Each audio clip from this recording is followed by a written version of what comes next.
Let's get started! But before entering the main building, we interviewed one of the staffs here in school first. Ako si Marvin Amora, 8 taon na rito nag-duty sa CAPSU, Cavite State University, Cavite City Campus. Ilang taon na po kayo? 41 years old. May Saan isang po kayo anak. nakatira? Sa Tansa, Cavite, Amaya.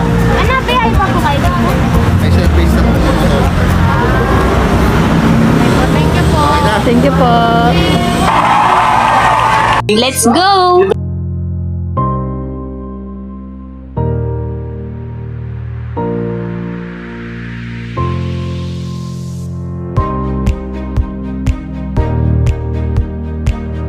Let's start with the main building. On the left side of the entrance, a giant bulletin board with the important things such as awards, accomplishments, and etc. will open up to you.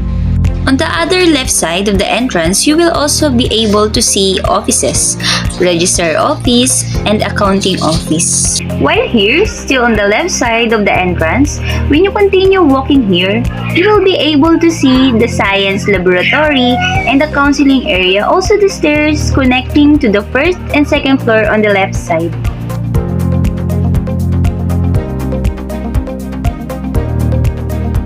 When you walk in the stair that I'm talking about, upstairs you will be able to see the library.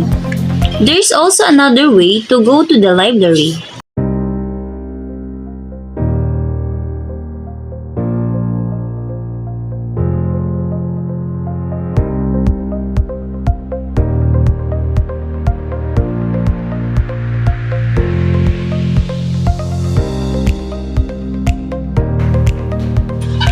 On the right side of this giant bulletin board, there's another stairs that connecting to the first floor and the second floor, where is the library is located together with the classroom. This is the stairs that I'm talking about. And this is one of the classroom that I'm talking about.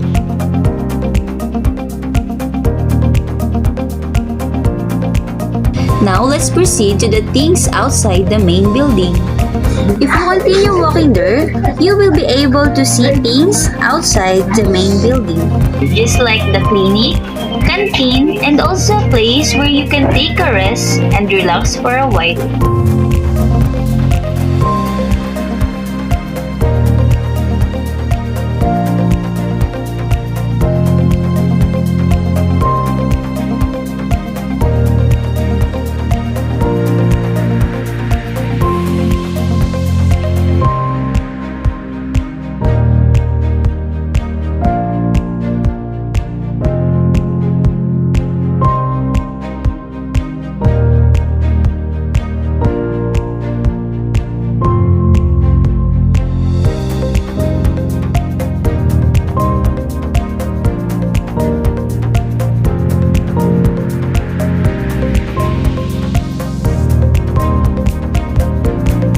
If you continue walking from the guardhouse, you will be able to see an alley where you can pass by as a shortcut.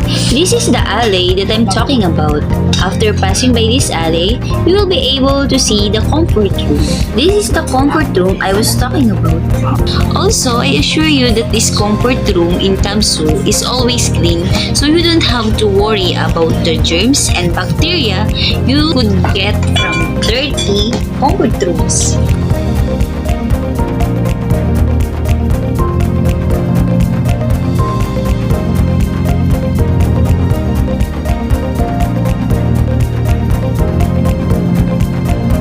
That's all everyone. Thank you for watching and listening. See you next time and have a nice day. Bye!